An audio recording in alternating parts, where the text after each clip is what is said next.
Silakan. Oke, aku duluan ya. Kamu pernah dengar nggak isi ayatnya begini? Baiklah, kita akan menciptakan manusia serupa dengan kita. Itu maksudnya gimana? Itu aja. Oke, matikan mic-mu. Itu terdapat di Kejadian 1 ayat 26. Baiklah kita menjadikan manusia serupa dan segambar dengan kita. Maksudnya bagaimana? Di situ Tuhan ingin menunjukkan siapa dia. Cara dia menunjukkan dirinya kepada manusia, ya diciptakan manusia yang serupa dengan dia. Apanya yang serupa? Pertama, dia satu, tunggal. Kemudian diciptakan dia memiliki tubuh. Di dalam tubuhnya ada roh, dan di dalam tubuhnya juga keluar suara. Sama dengan Tuhan, itulah Allah Tritunggal, Allah, Roh, dan Firman. Itulah yang dikatakan serupa dan segambar. Maka manusia memiliki juga daya cipta. Ya, demikian juga Tuhan memiliki daya cipta. Pembeda manusia dengan iblis dan malaikat tidak memiliki daya cipta. Itu bedanya. Andai kata iblis dan malaikat memiliki daya cipta, maka mereka adalah Tuhan itu sendiri. Jadi banyak Tuhan. Karena kelebihan Tuhan hanya satu. Dia bisa memiliki daya cipta. Loh, iblis juga sama dengan Tuhan loh. Dia abadi. Memang dia bukan yang awal, tetapi kan dia yang abadi. Apa gunanya kau yang awal? Sementara yang lain juga abadi. Misalnya aku nih. Aku menciptakan sebuah, ini katakanlah ini makhluk hidup. Saya lebih dahulu hadir 50 tahun dari ini. Artinya ketika dia hidup, kami sama-sama hidup kan. Dia ini abadi, saya abadi. Hanya beda umur 50 tahun loh kami. Paham ya? Tapi itulah Tuhan Maha mengetahui. Tidak diberinya kepada malaikat sesuatu yang serupa dengan dia, yakni daya cipta. Tuhan tahu, Maha tahu kan bahwa malaikat ini akan jatuh ke dalam dosa dan menjadi iblis, jahat. Andai kata Tuhan memberikan daya cipta kepada malaikat, maka akan ada 10 Tuhan, 2 Tuhan. Yakni Tuhan itu sendiri dan iblis. Iblis jadi Tuhan loh. Hati-hati kalian ya. Andai kata iblis punya daya cipta, dia akan jadi Tuhan. Karena dia punya kehidupan kekal. Sudah. Dia bisa menghukum iblis, iblis pun bisa menghukum Tuhan. Karena mereka punya daya cipta. Baru perbedaan kedua. Dari iblis dan Tuhan ya. Sorry. Dia menghukum Tuhan kalau dia punya daya ciptanya mencipta ya. Yang kedua. Suara Tuhan itu memiliki kekuatan. Contoh. Jadilah terang. Maka terang itu jadi. Itu tidak dipiliki iblis. Jadi iblis itu 2 kelemahannya dari Tuhan, yakni daya cipta dan suaranya tidak memiliki otoritas apapun. Maka iblis selalu menggoda manusia. Dia tidak bisa menjadikan jadilah kau jahat. Gak bisa. Andai kata 2 hal ini dimiliki oleh iblis, percayalah kalian Tuhan itu banyak. Tuhan itu 2. Yakni Tuhan itu sendiri dan iblis. Silakan. Oke. Saat dia berkata, baiklah kita akan menciptakan manusia serupa dengan kita. Dia berkata seperti itu, dia ngomong sama siapa? Jawab. Oke. Dia berkata sama siapa? Perkataannya itu begini. Baiklah kita. Itu di Kejadian 1 ayat 26. Maka jikalau kau ingin mengetahui kita itu siapa, yang pertama yang kau lakukan adalah melihat Kejadian 1 sampai 25. Kenapa demikian? Karena itu ditulis di Kejadian 26. Karena Bible itu adalah kitab yang terurut. Ya, maha teliti diturunkan oleh Bapa di sorga. Itu bukan omong kosong. Ada misalnya dikatakan maha teliti tapi enggak teliti. Maha terurut tapi enggak terurut. Ini terurut. Maka di Kejadian 1 ayat 1 dikatakanlah Allah. Kejadian 1 ayat 2 dikatakanlah apa? Roh Allah dan ada samudra. Kejadian 1 ayat 3 firman Allah. Jadi ada 4 ya. Allah, roh Allah, firman Allah, dan ciptaan Allah. Allah tidak pernah mengatakan kepada ciptaannya itu kita. Karena itu ciptaan dia. Ya. Tetapi yang tiga inilah yang ada. Allah itu sendiri, roh Allah dan firman Allah. Loh bagaimana dia bisa berbicara kepada dirinya sendiri? Ya bisa dong. Contoh saya berbicara dalam hati saya. Diam saya artinya saya berbicara. Tadi saya barusan, gini contohnya, saya diam ya. Nah, saya barusan berbicara dalam diri saya. Rudi, kau sudah makan? Siapa yang saya ajak berbicara? Diri saya sendiri. Rudi, ayo kita minum. Siapa yang saya maksud di situ kita? Aku dan suaraku, hatiku sendiri, paham ya? Jadi itulah namanya, kalau dibilang orang pada saat itu kita di 126 sidang ilahi, benar. Karena itu roh Allah dan firman. Tapi kalau dikaitkan dengan ketika menghukum iblis, itu adalah sidang ilahi itu masuk malaikat, itu salah. Kecuali di Kejadian 1, Kejadian 3 ayat 22. Silakan. Oke. Saat dia berkata, baiklah kita akan menciptakan manusia serupa dan segambar dengan kita.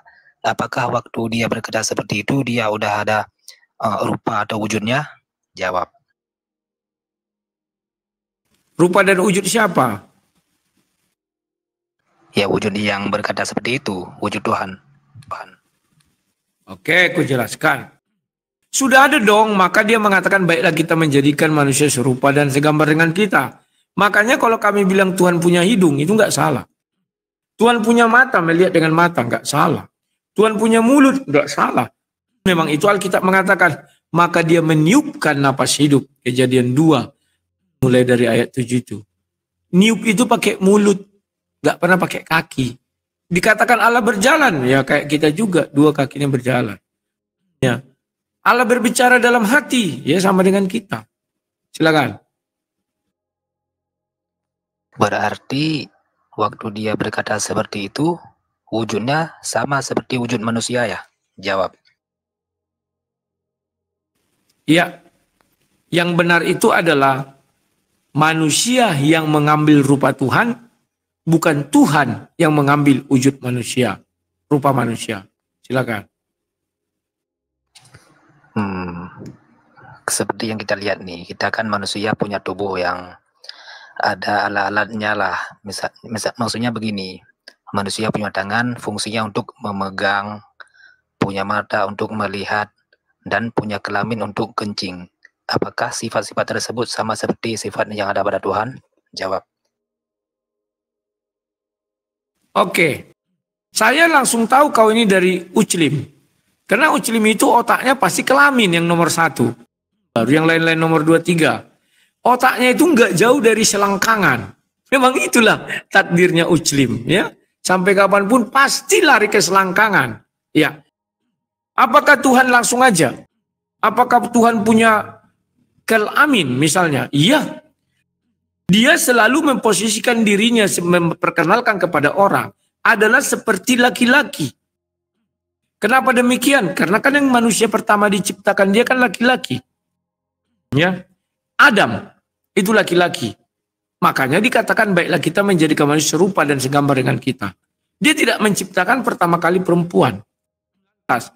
Apakah dia punya alat reproduksi? Itu lain lagi kau jelaskan. Kalau punya jenis kelamin, iya. Dia meniru laki-laki. Kalau alat reproduksi, tidak ada keterangannya. Ada apa ini? Dulu. Jadi tolong dibedakan. Silakan. Manusia, kelamin itu fungsinya untuk kencing. Kalau Tuhan, kelamin itu fungsinya untuk apa? Jawab. Berarti kau tidak mengerti arti alat reproduksi dengan jenis kelamin, ya kan? Kalau kau mengerti, kau tidak akan bertanya gitu. Kalau ku jelaskan, dia menjelaskan dirinya seperti laki-laki. Ya. Artinya apa? Setiap Tuhan itu selalu menjelaskan dirinya itu seperti laki-laki. Contoh di Al-Quran surah 6101. Bagaimana dia punya anak sedangkan dia tidak punya istri? Dan begitu. Ayat 100-nya dikatakan, orang-orang itu tidak memiliki akal. Akalnya yang bagaimana? Ya bagaimana Tuhan punya anak, sedangkan dia tidak punya istri. Istri memiliki anak karena ada suami yang bersetubuh dengan dia. Artinya Tuhan di situ mau menjelaskan, dia tidak akan pernah punya anak karena dia nggak punya istri. Kalau dia ada istri bagaimana? Lah dia bisa punya anak. Dengan cara apa? Istri itu bisa punya anak dengan cara bersetubuh. Sel telur dibuahi sel sperma. Paham ya? Lah, kalau Tuhan kami bagaimana? Apakah dia punya alat reproduksi? Kan sudah kubilang tidak dijelaskan. Kan tidak harus punya alat reproduksi. Apalagi dia wujudnya roh. Dia hanya mencitrakan dirinya seperti laki-laki, tetapi roh tidak punya alat reproduksi. Paham nggak alat reproduksi? Silakan. Kalau Tuhan tidak punya alat reproduksi, berarti dia tidak bisa dibilang laki-laki. Betul nggak? Jawab. Oke. Apakah seorang laki-laki itu terpilih karena dia memiliki alat reproduksi? Begitu. Ketika kita memiliki seekor hewan yang hermaprodit, dia punya alat reproduksi. Apakah dia bisa kita katakan laki-laki dan perempuan? Nggak bisa. Paham ya? Makanya kenapa aku bilang Adam itu diciptakan laki-laki. Awalnya dia namanya manusia. Bukan karena alat reproduksinya, tidak. Mana ada kau lihat waktu itu dijelaskan, maka Adam memiliki burung. Nggak ada. Maka Hawa memiliki apem. Nggak ada itu kawan. Kapan Adam dan Hawa mulai memiliki kelamin untuk berproduksi? Ketika si Hawa mulai dihukum, dikasih hayat sama dia. Bahwa engkau akan bernafsu sama suamimu. Dan engkau akan mengandung dan melahirkan dengan sangat teramat sakit. Karena ada kata mengandung, mulailah ada kalimat reproduksi. Kalau tidak ada kata mengandung, apa yang mau direproduksikan? Reproduksi itu ada tujuannya agar orang bunting. Begitu. Makanya sama aku bilang dengan surah 6101. Kenapa Allah itu tidak bisa kita katakan memiliki kelamin? Tidak bisa. Karena dia kan tidak ada melakukan reproduksi sama seseorang. Kecuali dia punya istri. Baru dia akan menjadikan alat reproduksinya diciptakannya. Tapi kalau dia tidak punya istri, buat dia apa dia kelamin? Untuk buat apa dia hal-hal seperti itu? Paham ya? Tapi kalau kau sodorkan ini biar jangan jomblo misalnya kau bilang gitu. Barulah alat reproduksi pasti diciptakan dia. Jadilah kau reproduksinya. Jadi pasti dia bisa menuncit misalnya per istri harus kawin dulu dia. Siapa yang mengawinkan? Nah ini bingung kita. Ya, barulah dia bisa punya anak. Karena tidak ada istri. Ya nggak mungkinlah dia punya kelamin main sendiri. Tentu itu dilampiaskan ke istri baru punya anak. Itu namanya anak biologis. Sementara kami di dalam Kristen tidak bicara anak biologis untuk Yesus ya. Silakan. Mohon kalau menjawab itu singkat-singkat aja, jangan terlalu panjang karena capek nunggunya. Jadi kesimpulannya di kitab kok kau yang mengatur? Tidak. Kita dari syukur kok kusuruh naik, jangan kau atur-atur aku. Selolah kau juga tidak ada kusuruh singkat-singkat kan? Bicara kau kan aku diam. Dipotong dulu pembicaraan. Karena punya waktu masing-masing, jadi jangan dipotong. Jadi begini, kesimpulannya di kitab kalian dijelaskan atau tidak bahwa Tuhan mempunyai alat reproduksi atau tidak? Jawab. Itu sudah cukup jelas, ku bilang tidak dituliskan kalau kalian punya. Kenapa? Karena bagaimana dia punya istri, punya anak? Karena dia nggak punya istri. Karena ada istri, hubungannya kan suami. Jadi Tuhan ini bisa punya anak kalau ada istrinya. Sementara sekarang istrinya nggak ada. Kau carilah istri, kasih. Pasti bisa punya anak kalau dia punya istri. Artinya dia punya reproduksi, kan begitu. Paham nggak kok? Kalau kami nggak ada itu anak biologis, nggak ada. Artinya Tuhan kami tidak tercatat memiliki alat reproduksi. Paham ya? Semoga paham. Mana giliranku ya? Giliranku ya. Oke. Jadi tadi kamu bilang memang di kitab kalian tidak dijelaskan bahwa Tuhan itu punya alat reproduksi atau tidak. Kalau emang di kitab kalian tidak dijelaskan dia tidak mempunyai alat reproduksi, kenapa kalian memanggil dia laki-laki? Jawab. Oke, terima kasih. Kenapa kami memanggil dia laki-laki? Saya tidak pernah memanggil Tuhan saya laki-laki. Tapi dia menjelaskan manusia yang diciptakannya pertama itu serupa dan segambar dengan dia. Maka manusia yang diciptakannya itu si Adam laki-laki. Maka dia selalu memposisikan diri. Kan saya bilang memposisikan diri. Bukan saya bilang dia punya alat reproduksi laki-laki. Selalu menyatakan dirinya, memberi perumpamaan bahwa dia seperti si Adam itu. Kalau nggak salah tunggu ku buka di Efesus 5 pun begitu ya. Efesus 5 apa 2. Bahwa suami adalah kepala istri sama seperti Tuhan Yesus kepala jemaat. Hubungannya dibuat begitu. Bukan berarti dia punya alat reproduksi. Tuhan itu ya. Kalimat-kalimat itu harus kau ingat. Ya. Dia menjadikan manusia serupa dan segambar. Kapan mulai ada alat reproduksi? Harusnya kau tanya itu. Itu mulai ada setelah perempuan itu diberi hayat. Kejadian 3 ayatnya yang ke 14, iblis itu meremukkan 15, 16. Ya. Setelah dia dikatakan mengandung dan dikatakan birahi. Lah dengan apa dia birahi? Dikasihlah dia alat reproduksi perempuan itu. Baru dikasihlah laki-laki itu alat reproduksi. Barulah dia bisa birahi. Kalau alat reproduksinya nggak ada, dia nggak bisa birahi. Paham nggak kau? Silakan. Kalau Tuhan tidak punya alat reproduksi, berarti tidak cocok. Kalau kita bilang manusia ini serupa dengan Tuhan, karena manusia ini punya alat reproduksi, laki-laki dan wanita. Jawab. Oke, kan sudah saya jelaskan dari tadi. Habis ini kau kukik. Karena di dalam pengadilan tidak boleh bertanya hal yang sama 2 kali.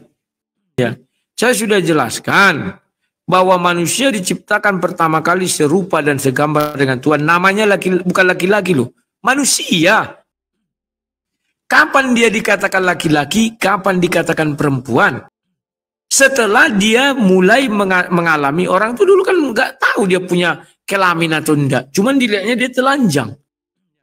Kubacakan Kejadian 3 sama kau ayatnya ke-16. Firman-Nya kepada perempuan itu, susah payahmu waktu mengandung. Sudah mulai ada kalimat mengandung. Sebelumnya ada nggak mengandung? Nggak ada. Berarti langsung diciptakan Tuhan yang namanya uterus atau rahim. Akan kubuat sangat banyak.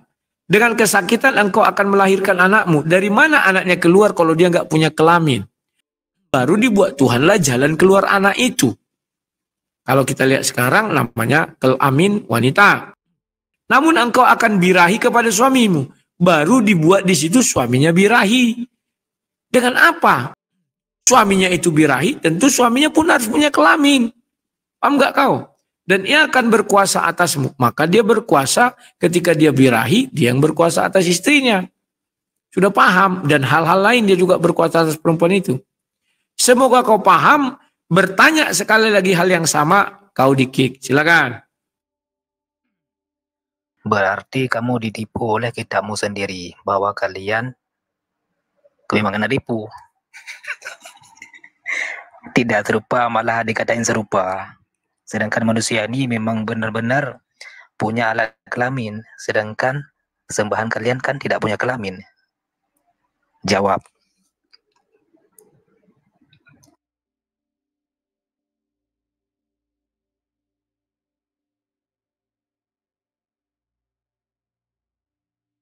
Karena dia sangat bodoh, kita buang. Sudah gue jelaskan tadi, manusia pertama diciptakan namanya manusia. Bukan ada kelamin, laki-laki perempuan, belum namanya manusia. Tapi dia bodoh ketawa, oh manusia sekarang kan punya kelamin. Ya setelah Kejadian 3 ayat 15, baru diberilah perempuan itu yang namanya rahim. Setelah diberi rahim, baru dibuat kesakitan melahirkan anak. rahim itu nggak bisa anaknya keluar tanpa melalui kelamin kalau kita lihat sekarang. Dulu, sekarang udah bisa dibeleh, keluar dari depan. Lah, membuat anak dari mana? Maka diciptakan Tuhan lah, kan itu urutannya. Makna yang tersurat dan tersirat cukup jelas. Ya. Jadi orang ini ketawa, nggak tahu dia apa yang kujelaskan. Kan kawan, segitu jelas kujelaskan. Ya, manusia diciptakan pertama tidak punya kelamin. Makanya namanya dikatakan manusia, man. Ya. Makanya bacalah. Tunggu kita lihat penciptaannya kedua. Hanafi. Aduh. Karena itulah Allah membentuk manusia itu dari debu tanah dan mengembuskan napas hidup ke dalam hidungnya. Demikian manusia itu menjadi makhluk yang hidup. Bukan laki-laki. Makhluk hidup. Ya. Oke. Saran Pak RJ kalau bisa suruh mereka buka kamera open cam. Ya, oke.